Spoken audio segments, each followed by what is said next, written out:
எழிலோவியா காக்கை பாடினியார் நச்செல்லையார் எனும் பெண்பார் புலவர் பற்றி பேச வருகிறார். வாங்கம்மா.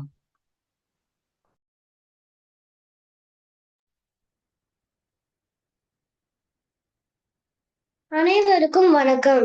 சங்க காலம் முதல் இன்று வரை பெண்கள் குடும்பம், கல்வி, விளையாட்டு, விண்வெளி, வீரம், அரசியல் துறையிலும் சிறப்புடன் முன்னேறி கொண்டு இருக்கின்றனர். ஒரு பற்றிதான் நான் பேச இருக்கிறேன்.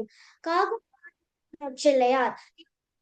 செல்லை பண்களின் வீரத்தையும் கொடைப்பண்பையும் விருந்தோம்பலையும் தலைவன் தலைவி பிரிவு பற்றியும் மிக அழகாக உணர்ச்சி பொங்க செய்யுள் எழுதியவர் இவர். எனக்கு தெரியும் கருத்துக்களை கூற ஆசைப்படுகிறேன்.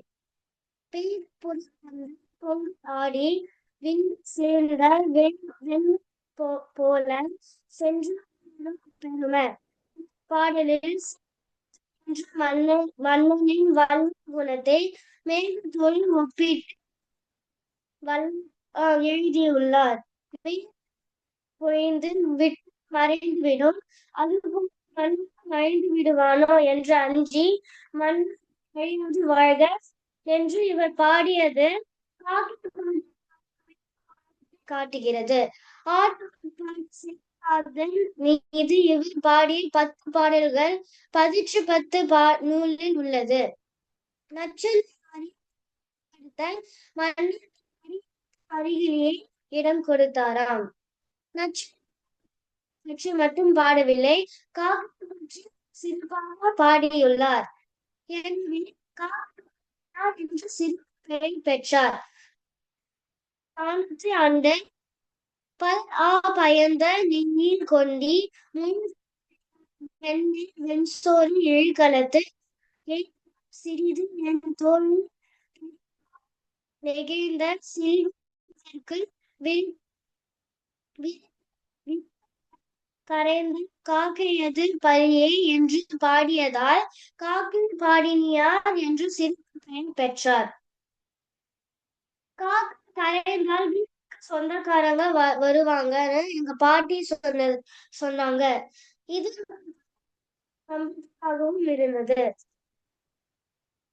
பணம் சம்பாதிக்க தலைவர் சென்றார். அப்போது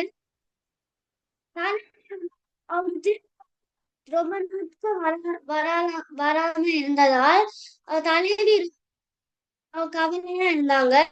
அப்புறம் ஒரு உடம்பு சரியில்லாம போயிடுது. அதுக்கப்புறம் ஒரு நாள் கரையுது. மகிழ்ச்சியாயிடுறாங்க. ஏன்னா காக்கா கரைஞ்சா வீட்டுக்கு சொந்தக்காரங்க வருவாங்க. அது வராது. மகிழ்ச்சியா இருக்கிறத பார்த்துட்டு மகிழ்ச்சியா வச்சிருப்பாங்க அப்படின்னு சொல்லி அவங்க சொல்றாங்க. அப்ப வந்து நன்றி சொல்லாதீங்க, அந்த காகத்துக்கு தான் நீங்க நன்றி சொல்லணும். ஏன்னா அதுதான் மகிழ்ச்சி ஆனாங்கன்னு வந்து சொன்னாங்க. அது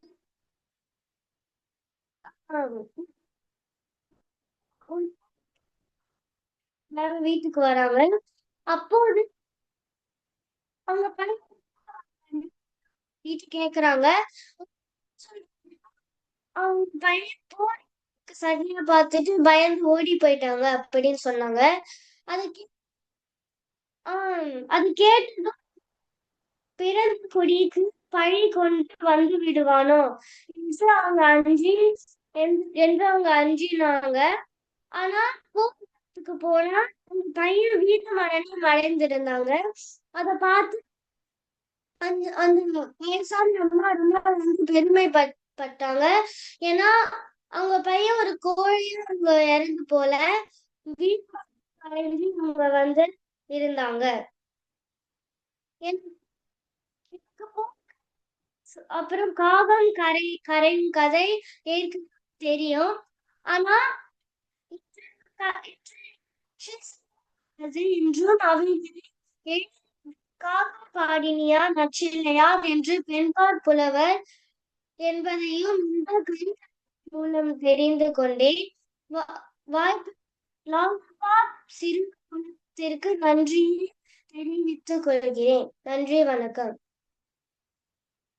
வாழ்த்துக்கள்மா. கொஞ்சம் விட்டு விட்டு கேட்டுச்சு. எனக்கு மட்டுமா என்னன்னு சரியா எனக்கு தெரியல. உங்க மிக ஒலி கொஞ்சம் அருமையா சரியில்லை, விட்டு விட்டு தான் கேட்டது.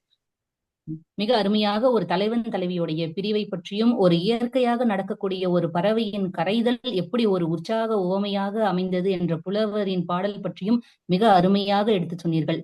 வாழ்த்துக்கள்மா.